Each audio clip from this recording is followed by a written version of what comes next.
तो ये हमारे पास सवाल है। हम शुरुआत वहीं से करेंगे।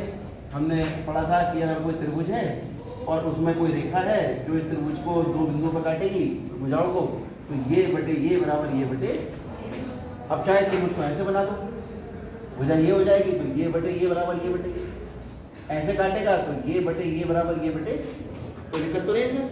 चलो ढूंढो उत्पत्ति। त्रिभुज POQ में साफ साफ दिख रहा है कि AB किसके समांतर है, P के। आप पूरे त्रिभुज में कुछ और देखो ही मत, आप इसे देखो बस, देखो मत दीजिए, खाली ये त्रिभुज देखो कौन सा POQ, इसमें ये भुजा किसके समांतर है, PQ के। तो क्या होगा OA बटे AP बराबर OB बटे B। क्लियर हो गई बात। तो यहाँ से क्या पता लगेगा, OA बटे AP equal to OB upon B। कौन सी प्रमेय लगी है,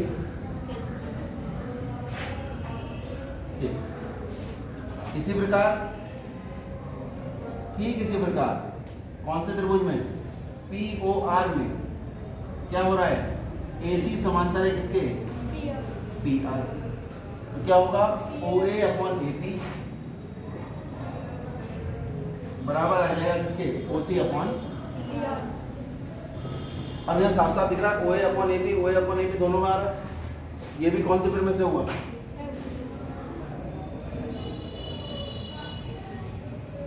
अब जब दोनों ही ये बराबर है इसे इक्वेशन 1 कह दो, इसे इक्वेशन 2 कह दो, समीकरण 1 और 2 से। अरे ये तो इजराइल का झंडा बन गया, ऐसे ही होता है बिल्कुल। चलो तो समीकरण 1 और 2 की तुलना करने पर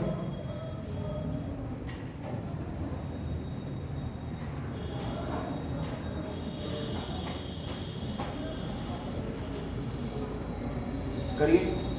तो OA अपॉन AP बराबर इनके है तो ये दोनों आपस में बराबर हो जाएंगे, कौन, OB अपॉन BQ बराबर OC अपॉन C। अब जरा देखना OB अपॉन BQ बराबर OC बटे CR, ये अपने आप आया, ये अपने आप आया जैसे मैं तुलना करें। इसका मतलब ये जो BC रेखा है ये इन दो भुजाओं को एक ही अनुपात में बांट रही है। ठीक, इसका मतलब क्या हुआ, इसका मतलब ये हुआ त्रिभुज OQR में भुजा कौन सी, BC,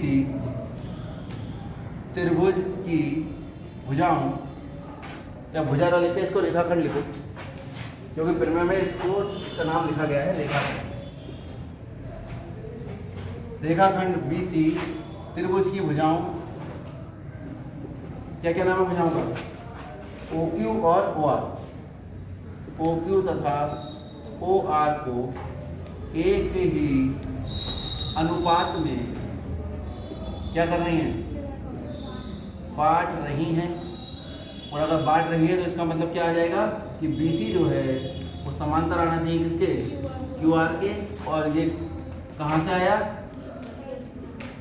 कहाँ से आया, थेल्स प्रमेय का विलोम। वही तो कहता है ये बात, थेल्स प्रमेय तो ये कहती है कि जब हमें ये भुजा इसके समांतर पता हो, अब हमें ये भुजा इसकी, ये वाली भुजा इसके समांतर नहीं पता, लेकिन इन दोनों स्थितियों को जब हमने तुलना करी तो हमारे पास ये दोनों अनुपात बराबर है। जैसे ये अनुपात बराबर है इसका मतलब ये अनुपात बराबर कब आए, क्योंकि BC थी, यानी BC ने दो भुजाओं के अनुपात को बराबर कर दिया। इसका मतलब BC कैसी होनी चाहिए, तीसरी भुजा की समांतर होनी चाहिए। ये थेल्स प्रमेय का। क्लियर हो गई बात।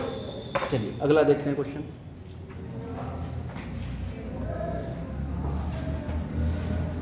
क्वेश्चन नंबर 7, बहुत बड़ा है, लिखूंगा नहीं, ठीक है, आप खुद लिखेंगे, पढ़ देता हूँ। प्रमेय 6.1 यानी थेल्स के प्रमेय का प्रयोग करके सिद्ध करो, त्रिभुज की एक भुजा के मध्य बिंदु से होकर दूसरी भुजा के समांतर खींची गई रेखा। क्या है इसके कहने का मतलब कि अगर कोई त्रिभुज है, उसका नाम तो मुझे खुद ही रखना पड़ेगा क्योंकि इसने नहीं बताया।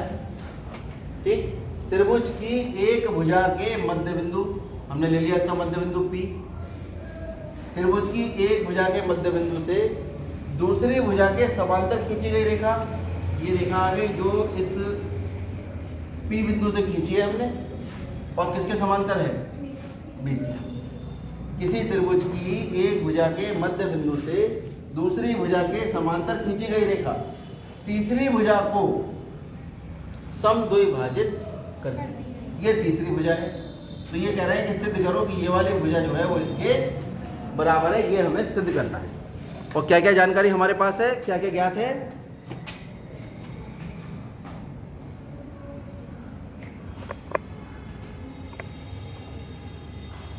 हमें ज्ञात है कि त्रिभुज ABC में क्या है, P जो है वो भुजा AB का क्या है, मध्य। इसके साथ साथ ये जो L भुजा नाम रख दो इसको, ये रेखा क्या नाम है इसका, रेखा L। रेखा L जो है वो समांतर है किसके, BC। ठीक। और रेखा L कहाँ से होकर जाती है, रेखा L बिंदु P से होकर जाती है। बहुत अच्छी बात है। क्या सिद्ध करना है अब आपको,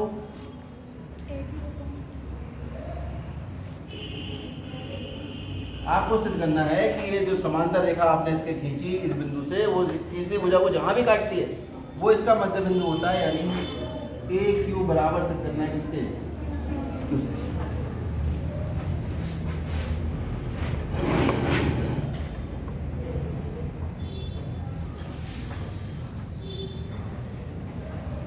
चलिए उत्पत्ति शुरू करते हैं। 2-3 लाइनों का क्वेश्चन है, बहुत ज्यादा बड़ा क्वेश्चन नहीं है। आपको एक बात तो मालूम है ना कि अगर ये भुजा इसके समांतर है तो ये इन दो भुजाओं को एक के अनुपात में बांटेगी, क्योंकि PQ जो है वो समांतर है किसके, BC के। तो यहाँ से पता लगा AP/PB बराबर AQ/QC। कौन सी प्रीमिस है, अब आपको क्या बता रखा है कि P क्या है, AB का मध्य बिंदु है, क्योंकि P AB का कौन है, मध्य बिंदु है। और अगर मध्य बिंदु है इसका मतलब AP किसके बराबर होगा, PB के। तो यहाँ जो AP लिखा है उसकी जगह PB लिख दो। कोई दिक्कत, कोई समस्या किसी को? यहाँ AP है, क्या लिख दिया, PB। और PB से PB कट के कितना आ गया, 1 बराबर AQ बटे QC। तिरछी गुणा कर दो, QC किसके बराबर आ गया, AQ के। यानी Q की C से दूरी बराबर है Q की A से दूरी के। इसका मतलब क्या हुआ कि बिंदु Q इसका भुजा AC का क्या होगा, मध्य बिंदु होगा। यही हमसे इसने सिद्ध करवाया। और ये कक्षा 9 में चतुर्भुज वाले पार्ट में 8.2 या 3 जो एक्सरसाइज है उसमें यह है मध्य बिंदु परिमेय का विलोम। उसमें मिड पॉइंट थ्योरम थी, उस मिड पॉइंट थ्योरम का विलोम है, वो तुमने पढ़ी नहीं। ठीक है, पढ़ी है किसी ने, किसी ने नहीं पढ़ी। चलो ये किताब लो किसकी। अगला सवाल 8वां।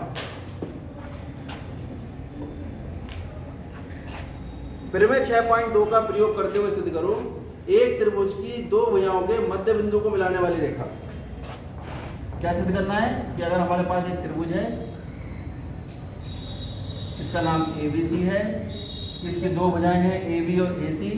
AB का मध्य बिंदु ले लिया P, ये पता है हमें। AC का मध्य बिंदु ले लिया Q, ये भी हमें पता है। हमें सिद्ध करना है कि PQ समांतर होगी किसके, AC। यहाँ पर ये दिखाओ मत, क्योंकि ये तो हमें सिद्ध करना है।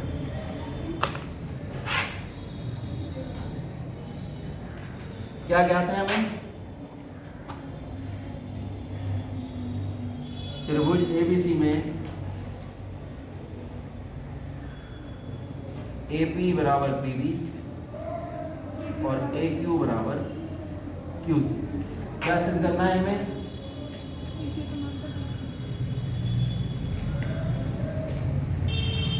हमें सिद्ध करना है PQ जो है वो समांतर होगी किसके, बस इतना सा काम है आज का खत्म टॉपिक जितना भी है।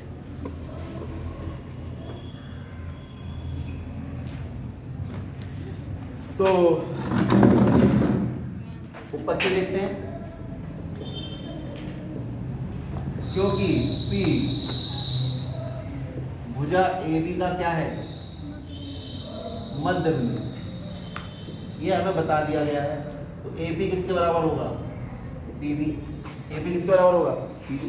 तो AB अपॉन PB कितना होगा, PB को इधर ले आएंगे तो यहाँ क्या बचेगा, एक, समीकरण नंबर 1।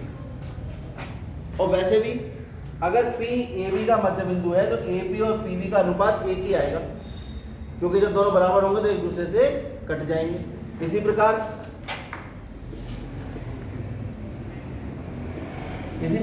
AQ अपॉन QC, ये भी एक होगा, ये समीकरण 2 हो गया।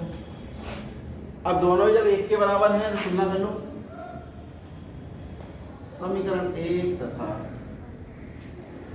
समीकरण 2 की क्या करने पर तुलना करेंगे तो क्या आ जाएगा, AP upon PB equal to AQ upon QC। ये तो हम देख रहे हैं कि किसी त्रिभुज में ये जो रेखाखंड एक PQ है, ये इसकी दो भुजाओं को एक ही अनुपात में बांट रहा है। इसका मतलब क्या हुआ, इसका मतलब तो ये हुआ कि PQ समांतर हो जाना चाहिए किसके, BC के। कौन सी प्रमेय से, थेल्स प्रमेय का विलोम। थेल्स प्रमेय तब लगती है जब भुजा समांतर दी होती है और हम अनुपात बराबर लेते हैं। और जब अनुपात बराबर दिए हों और अनुपात बराबर से हम भुजा को समांतर, रेखाखंड को दूसरी भुजा के समांतर करते हैं, तो कौन से प्रमेय का प्रयोग करते हैं, थेल्स प्रमेय का विलोम। क्या है थेल्स प्रमेय का विलोम, कि यदि कोई रेखाखंड त्रिभुज की दो भुजाओं को एक ही अनुपात में बांटे तो वो रेखाखंड त्रिभुज की तीसरी भुजा के समांतर होता है। ठीक, कथन हमने लिखवा दिया था, उसे एक बार और पढ़ लें।